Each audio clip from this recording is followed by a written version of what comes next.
जय गुरुदेव सबको। Am I audible? Anamika, Sanika? Okay, great. तो शुरू करना है या 2 मिनट रुक जाए?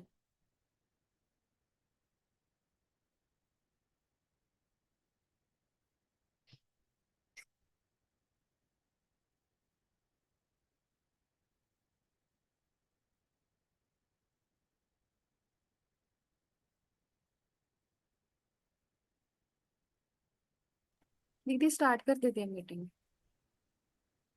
स्टार्ट कर देते हैं। ठीक है। तो क्या मैं कोशिश कर रही हूँ कि 1 minute, this is my first time और मैंने कभी जूम मीटिंग ली नहीं है, तो थोड़ा सा इधर उधर हो सकता है। प्लीज कोऑपरेट करना, ओके? तुम दोनों थोड़ा रहना, ठीक है?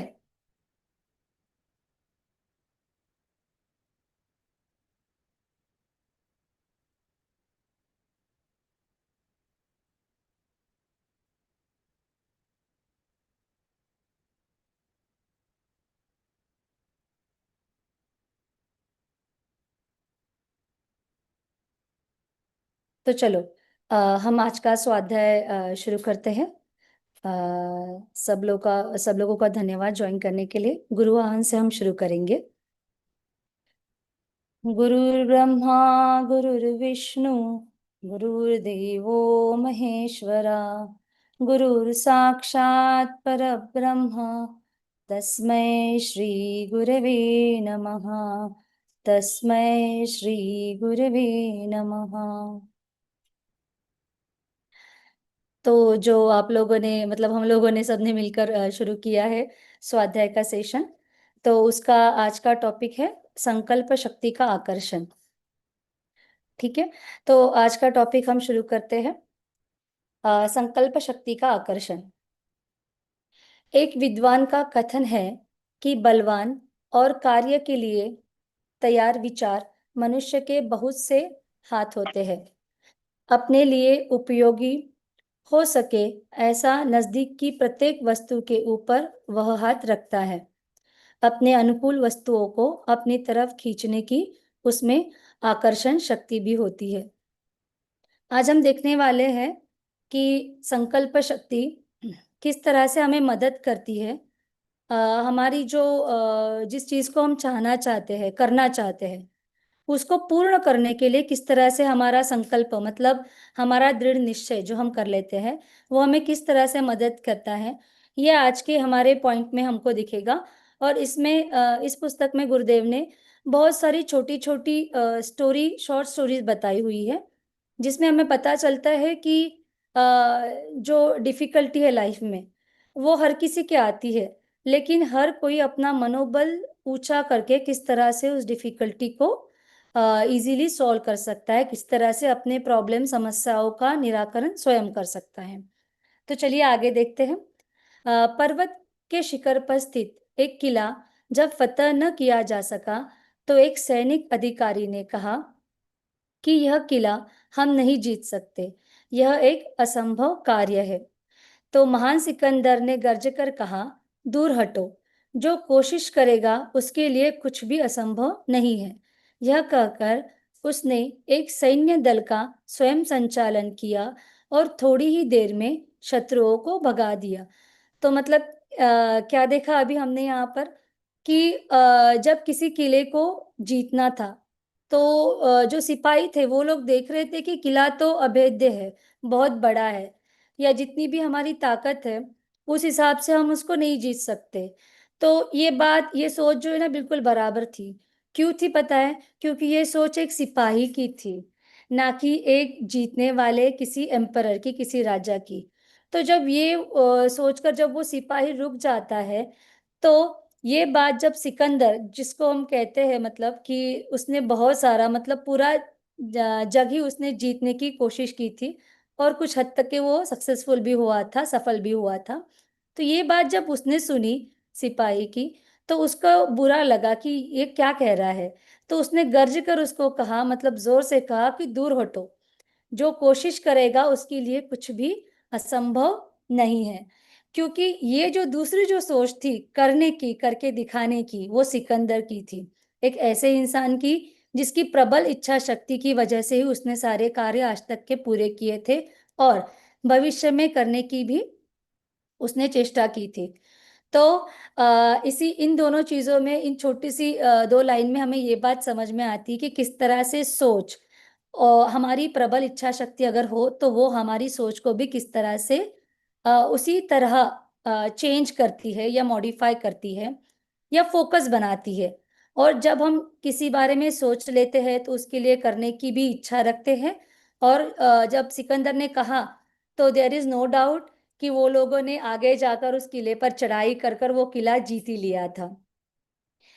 अम, उसके आगे हम देखते हैं कि मिस्र पर आक्रमण करते समय जब नेपोलियन की सेना में प्लेग फैला तो वह स्वयं बीमार सिपाहियों के पास जाकर पूछताछ करता।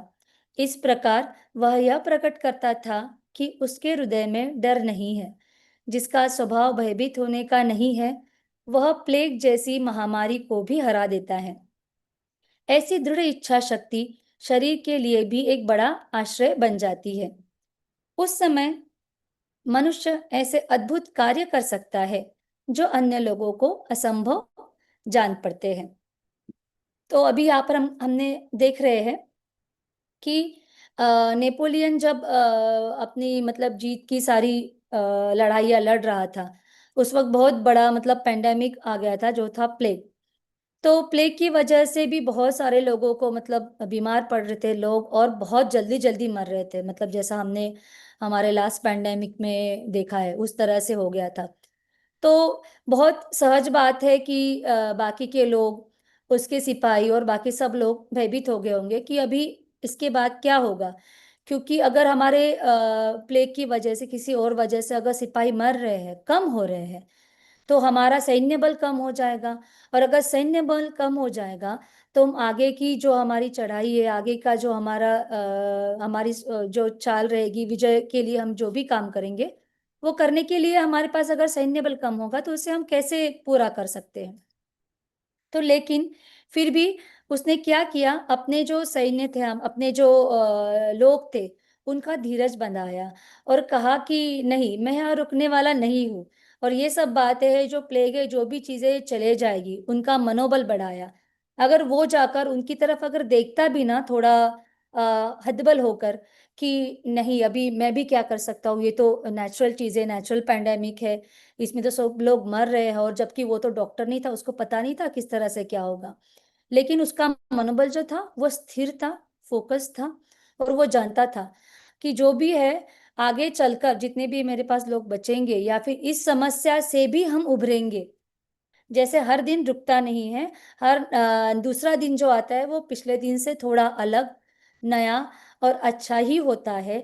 तो उसी तरह से उसने अपने सारे सैनिकों को क्या किया, धीरज बंधाया।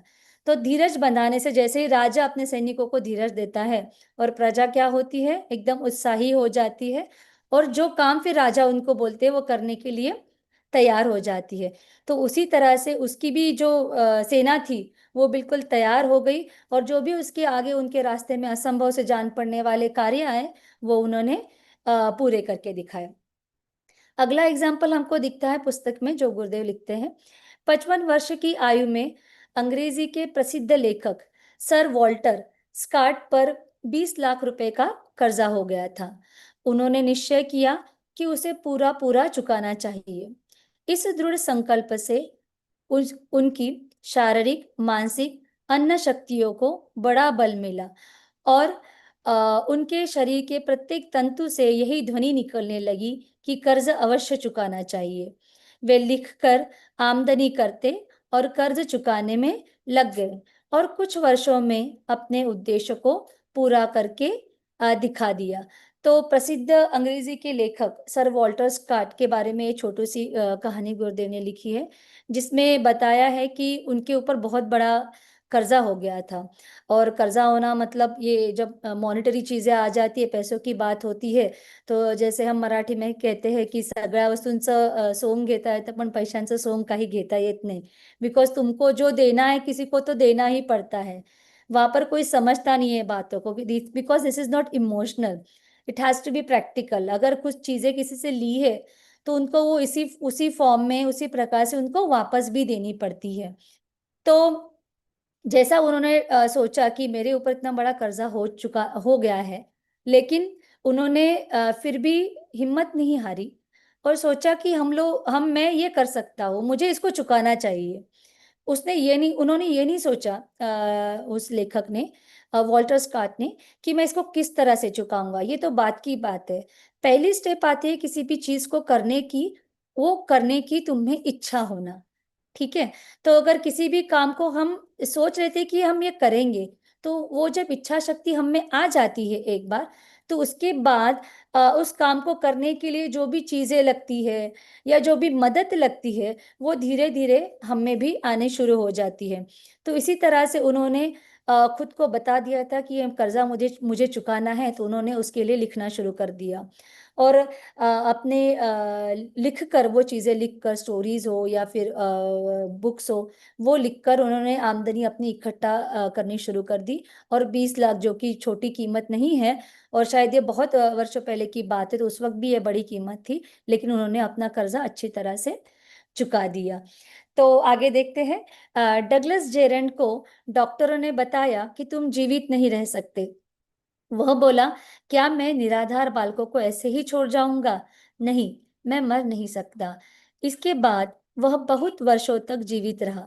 इसी प्रकार सेनेका बहुत समय तक रोगशैया पर पड़े रहने के पश्चात उठकर खड़ा हो गया। उसने कहा कि मेरे मरने की बात को मेरा पिता सहन नहीं कर सकते थे। इस भावना से मैंने जीवित रहने का निश्चय किया और प्राणघातक व्याधि को हटा देने में समर्थ हुआ। तो यहाँ पर दो लोगों की हम बात देख रहे हैं, एक डगलस जेरन और दूसरे भी, जो ये मतलब समझते, इस चीज को मानना नहीं चाहते। और सच लिए इसलिए नहीं मानना चाहते क्योंकि वो सही नहीं है। क्योंकि सही अगर वो बात है तो क्या उनको अभी के अभी गिव अप कर देना पड़ेगा, छोड़ देना पड़ेगा। और जीना कोई इतने इजीली नहीं छोड़ सकता, और छोड़ना भी नहीं चाहिए। क्यों नहीं चाहिए? क्योंकि इतना मूल्यवान जीवन हमको मिला है। और अगर कुछ व्याधि हो जाती है या फिर कुछ भी चीज हो जाती है, तो हमें शक्ति भी, ताकत इतनी ही दी है ईश्वर ने, कि हम सब इस बातों से आगे हम खुद को ठीक भी कर सकते हैं। इसी से मुझे एक बात याद आई कि जब हमारी मतलब सब पूरा पैंडेमिक चल रहा था, जैसे अभी थोड़ी देर पहले मैंने कहा कोविड चल रहा था।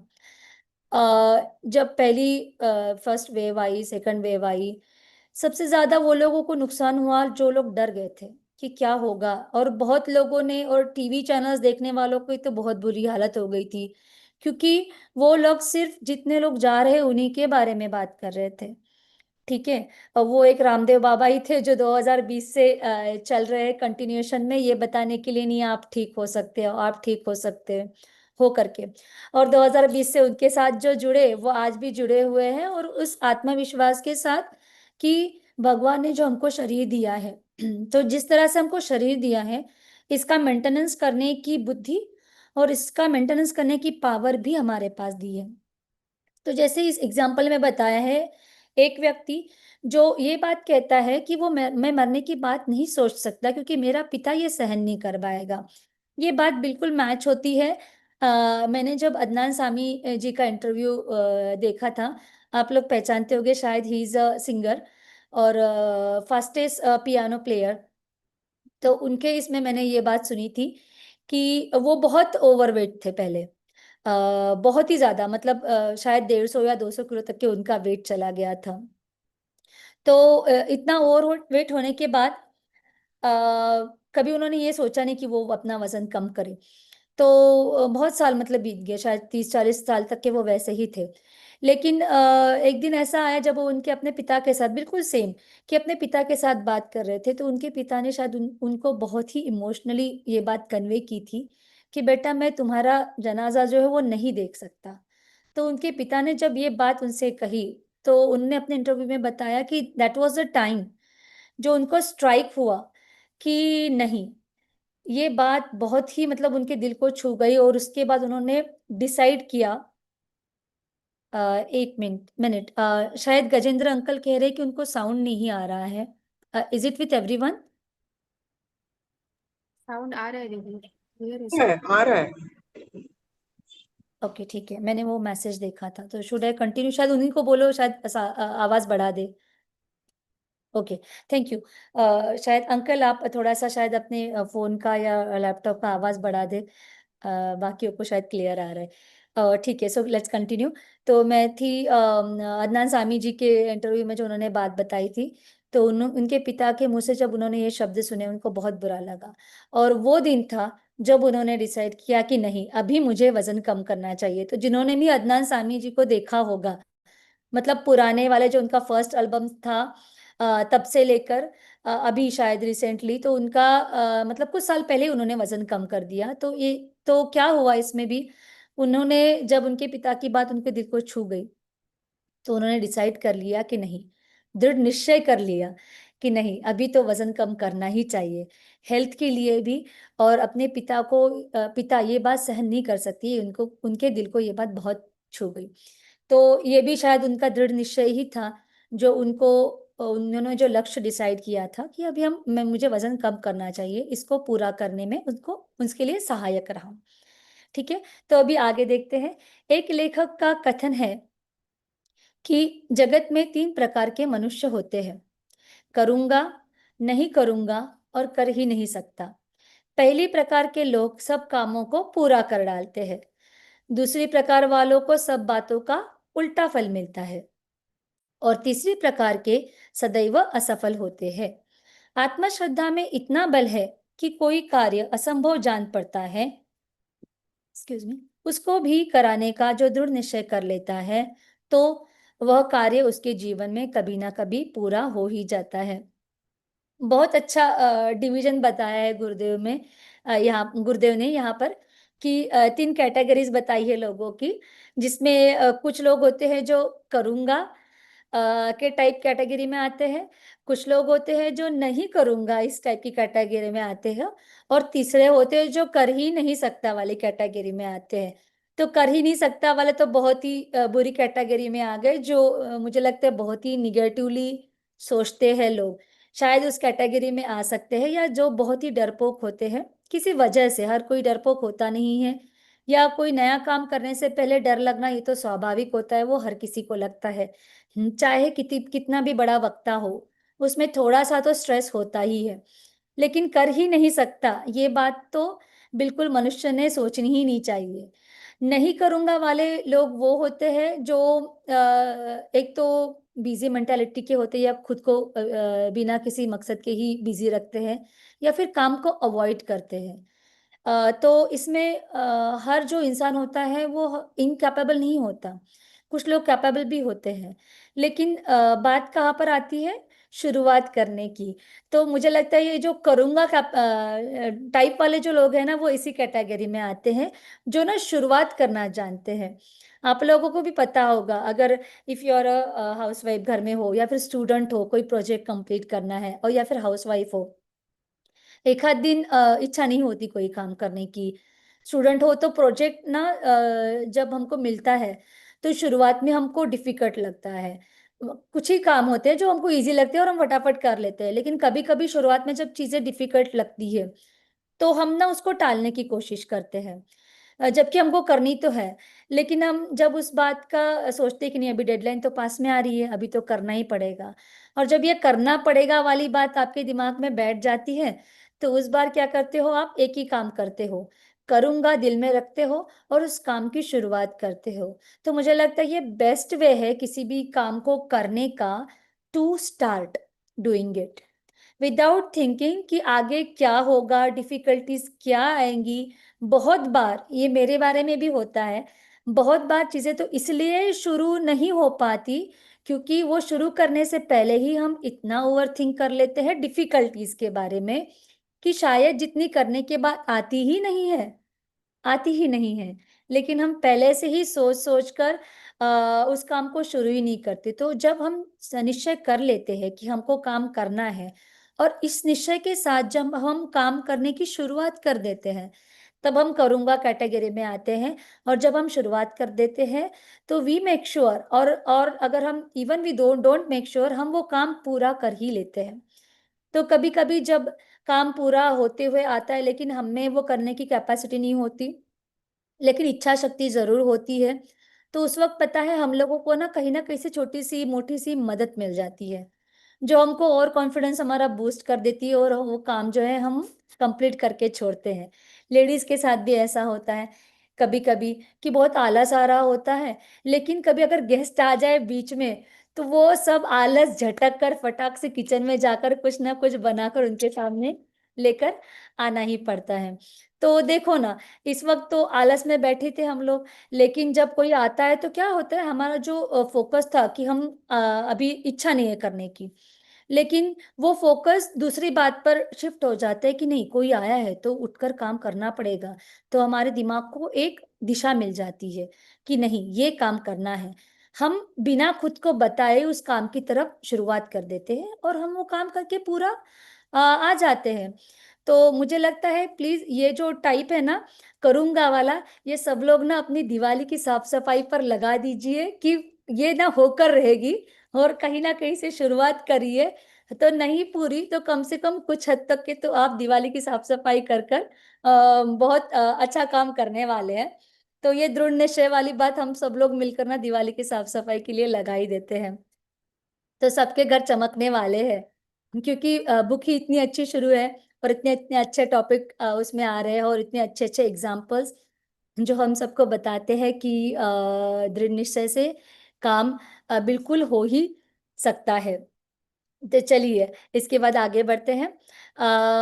फ्रांस के एक प्रसिद्ध लेखक बाल्जाक का पिता उसके लेखन व्यवसाय के विरुद्ध था। उसने उसे समझाया कि साहित्यिक जीवन में मनुष्य या तो भिखारी बन जाता है या तो राजा। तो लड़के ने उत्तर दिया कि अच्छा, तब मैं राजा ही बनूंगा। इस पर उसके माँ बाप ने उसको किसी प्रकार की सहायता ना देकर अपने परिश्रम के आधार पर ही छोड़ दिया। वह 10 वर्ष तक संकट और गरीबी के साथ लड़ता रहा, और अतः में उसने महान विजय प्राप्त की। तो वो लेखक मतलब सच्ची में कुछ कुछ प्रोफेशन ऐसे है जो अभी भी हम पूरी तरह से हमारा समाज एक्सेप्ट नहीं कर पाया है। उसमें से एक है राइटर का, और दूसरा है डांसर का। क्योंकि मैं खुद क्लासिकल डांस सीखती हूँ, तो मैं जानती हूँ इस बात को। सो तो लेखक की वो था, और वो कोशिश कर रहा था कि हम मैं अपने मतलब लाइफ में कुछ ना कुछ करूं, लेकिन अपने लेखन के साथ। तो जैसे उस वक्त भी मतलब अभी भी हम लेखक को इतनी अच्छी तरह से समझ नहीं पाए हैं, शायद उसके माता पिता भी इस बात को समझते नहीं थे कि इसमें भी वो आगे बढ़ सकता है, या इसमें भी अपना करियर कर सकता है, या कुछ आमदनी जमा कर सकता है जिससे उसका संसार चलेगा या उसकी सारी बातें होगी।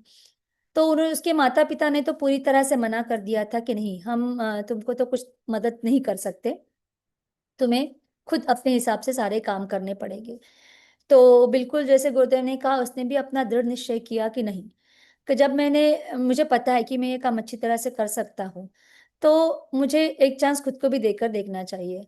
और उसने लेखकी का मतलब लेखक का काम शुरू किया, और कुछ सालों तक की उसको स्ट्रगल करना पड़ा, क्योंकि उसी को नहीं, लेखक को नहीं, हर एक इंसान को अपने लाइफ में शुरुआत में स्ट्रगल करना ही पड़ता है।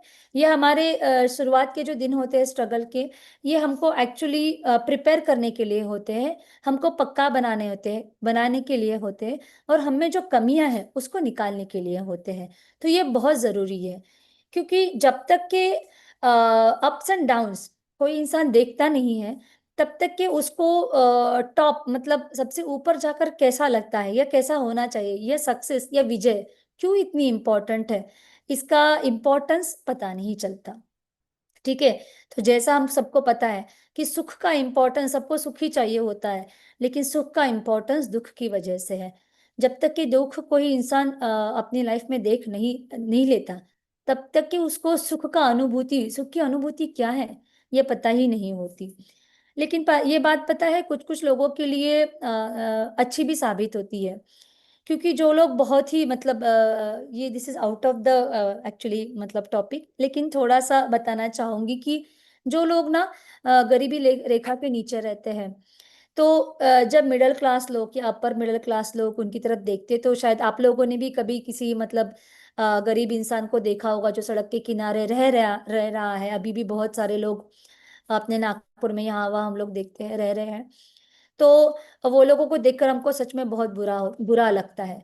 तो हमको ज्यादा बुरा इसलिए भी लगता है क्योंकि हम जिस सुविधा में रहते हैं वो सुविधा हम जानते हैं अच्छी तरह से। तो हमको पता है सुविधा क्या है। और जो उनके घर का जो फुटपाथ पे रह रहे लोग, उनके घर का जो बच्चा होता है, शायद माँ पापा इस बात को समझते हैं क्योंकि उन लोगों ने अच्छे अच्छे लोगों को देखा हुआ होता है, उनका लाइफस्टाइल देखा हुआ होता है, शायद उस बात को समझते हैं। लेकिन जो बच्चा होता है ना, उसको ना वो अबोध ही होता है इस बारे में। इस बारे में वो अबोध ही होता है। तो वो ना इन चीजों को समझता नहीं, वो उस हालत में भी ना खुश रहने की कोशिश करता है और रहता है। कभी आप उसके चेहरे पर ना टेंशन नहीं देखोगे। तो एक तरह से ये बात उनके लिए अच्छी होती है कि क्योंकि उन्होंने वो लेवल का सुख देखा ही नहीं है, तो उनको वो दुख का ज्यादा अनुभूति नहीं होती।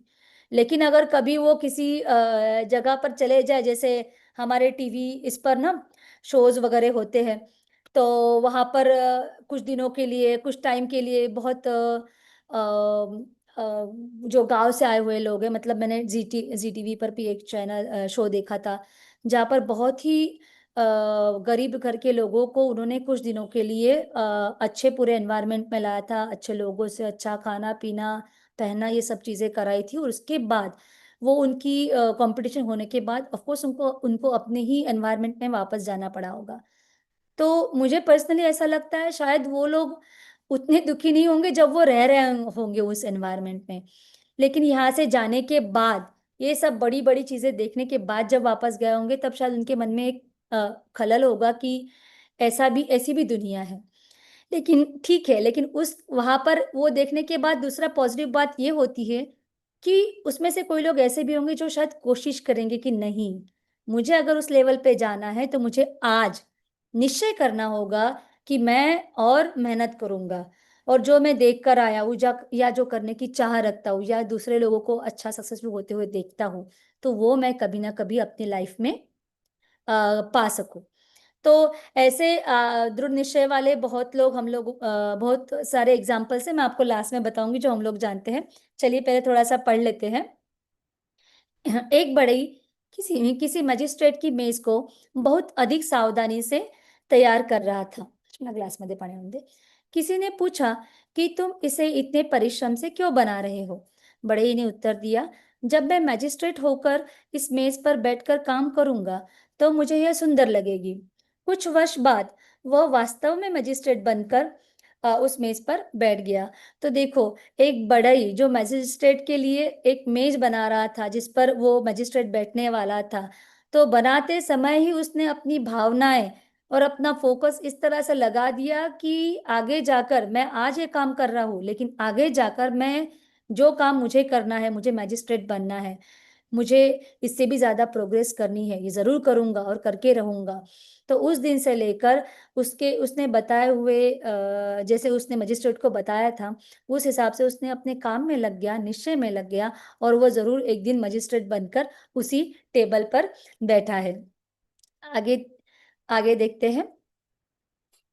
अमेरिका के महान जनसेवक गैरिसन ने अन्यायी रूढ़ियों का उच्छेद करने के लिए जब लिबरेटर नाम का सामयिक पत्र प्रकाशित किया, तो उसके प्रथम अंक में ही उसने लिखा था, सच्चे दिल से मैं यह कार्य कर रहा हूँ, मेरे हृदय में किसी प्रकार की शंका नहीं है, मैं कभी किसी प्रकार का बहाना करके एक इंच भी पीछे नहीं हटूंगा और मेरी बात को सब सब कोई सुनेंगे। ऐसी अचल निष्ठा से गैरिसन का चरित्र विकसित हुआ था। इतना ही नहीं, लिंकन, ग्रांट आदि जो बहुसंख्यक महान आत्माएं प्रतिष्ठा की रक्षा करते हुए वीरगति को प्राप्त हुई, वे भी ऐसे दृढ़ निश्चय वाली थी। इस प्रकार की इच्छा शक्ति होना वास्तव में महत्व महत्व की बात है। आगे देखते हैं।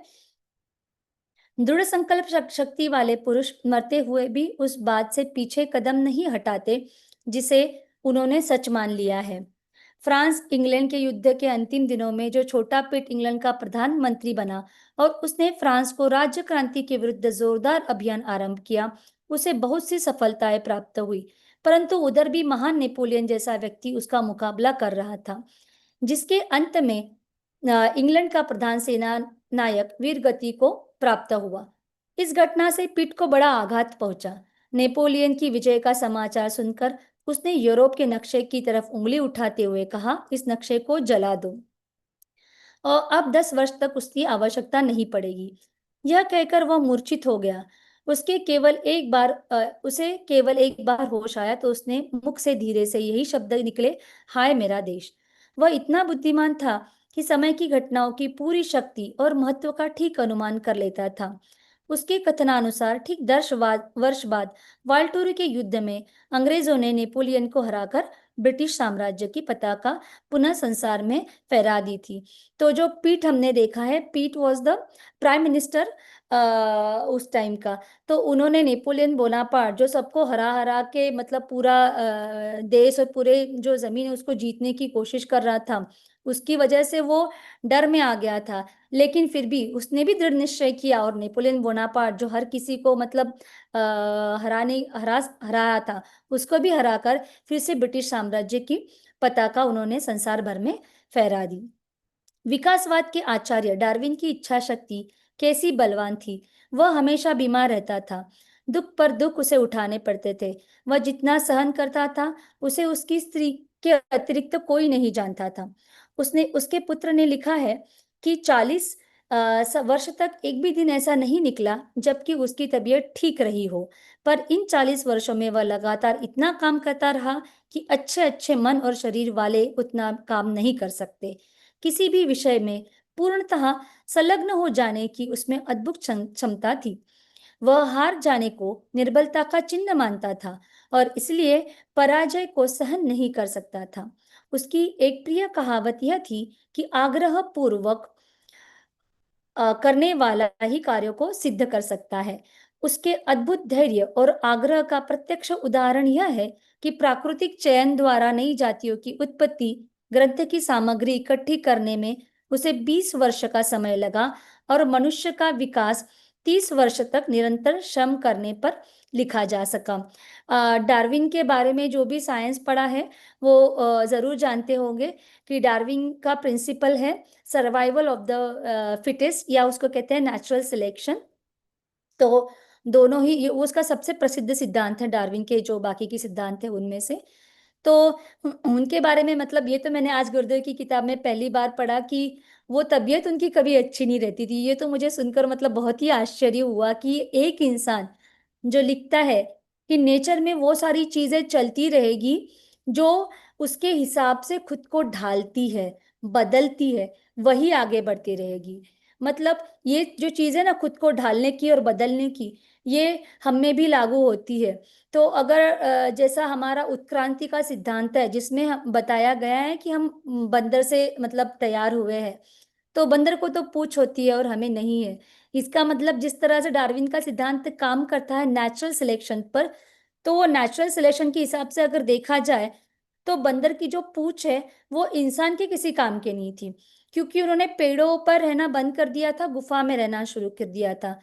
तो नेचुरल सिलेक्शन क्या बोलता है कि जिस चीज की जरूरत है उसे बढ़ाओ और जिस चीज की नहीं है उसे कम कर दो।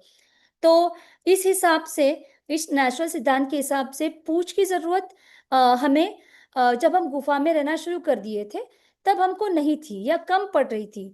तो धीरे धीरे क्या हुआ, over the period of decades, 1-2 साल में तो ऐसा कुछ हुआ नहीं होगा, over the period of decades वो पूंछ अपनी आप चली गई।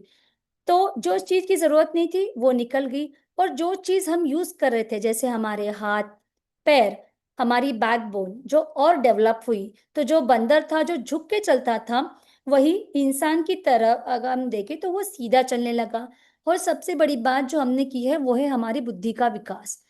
तो बुद्धि को हमने हर जगह पर लगाना शुरू किया, फायर बनाने में हो, व्हील बनाने में हो, या सारे इन्वेंशंस में हो, जिस जिस चीज की हमें जरूरत पड़ी हमने हमारी बुद्धि का उपयोग किया। तो जितना हम हमारे बुद्धि का उपयोग करते गए उतना होशियार इंसान आगे आगे होता गया। तो इसका मतलब है डार्विन का जो सिद्धांत उन्होंने बताया है वो पूरी तरह से काम करता है कि नेचुरल सिलेक्शन के ऊपर हम चलते हैं। अम, एक लास्ट का पढ़ लेती हूँ और फिर एक छोटी सी बात हम ऐसे ही शेयर करेंगे, हमारे पास बस 4 मिनट बचे हैं। एक प्राचीन लेखक दृढ़ संकल्प शक्ति के विषय में जो लिख गया है वह आज भी सर्वथा सत्य जान पड़ता है। कि विश्वास मनुष्य के ऊपर विजय प्राप्त करता है। वह उनमें ऊपर ही नहीं, भीतर भी विजय प्राप्त करता है। एक बलवान हृदय की इच्छा के आगे हजारों कांप जाते हैं। एक छोटा व्यक्ति भी यदि निर्भय होकर निश्चय कर ले, तो उससे संघर्ष का स्वरूप ही बदल जाता है और उसे देखकर भागने वाले बड़े बड़े व्यक्ति पुनः लौटकर जूझने लग जाते हैं। बहुत सिंपल सी बात है, जो हम अभी देख रहे हैं कि दृढ़ निश्चय। तो दृढ़ निश्चय अगर किसी दुबले पतले इंसान का भी हो, लेकिन निश्चय जो है वो बहुत बलवान होता है। इसीलिए दुबले पतले गांधी जी के पीछे इतने सारे भारतीय साथ में खड़े हो गए थे। तो अंग्रेजों को भगाने में उनका भी बहुत बड़ा योगदान रहा है। तो जैसे हमने, आज का टॉपिक तो यहाँ पे खत्म होता है। सबसे शुरुआत में जब मैंने शुरू किया था तब वहां पर बताया था कि अगर दृढ़ निश्चय के साथ एक हाथ आप लगा दो, तो हजारों हाथ आपके साथ आकर लग जाते हैं।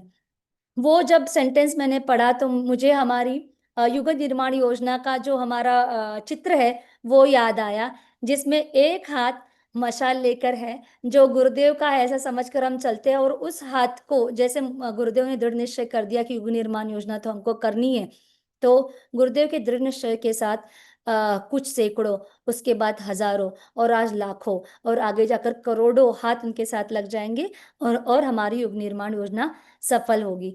तो इसी तरह से दृढ़ संकल्प शक्ति के साथ हम किसी भी चीज को पा सकते हैं। यही गुरुदेव हमें आज के जो स्वाध्याय में मतलब बताना चाहते हैं। धन्यवाद। शांति पाठ कर लेते हैं फट से, उसके बाद अगर हम कुछ डिस्कस करना चाहते हैं तो कर लेंगे। ठीक है। ॐ द्यौ शान्ति अन्तरिक्षगुं शान्तिः, पृथिवी शान्तिरापः शान्तिरोषधयः शान्तिः, वनस्पतयः शान्तिर्विश्वे देवाः शान्ति ब्रह्म शान्तिः, सर्वं शान्तिः शान्तिरेव शान्तिः, सामा शान्तिरेधि। ॐ शान्ति शान्तिः शान्तिः, सर्वारिष्टसु शान्तिर्भवतु। धन्यवाद। लगता है मैंने पूरा ही टाइम ले लिया।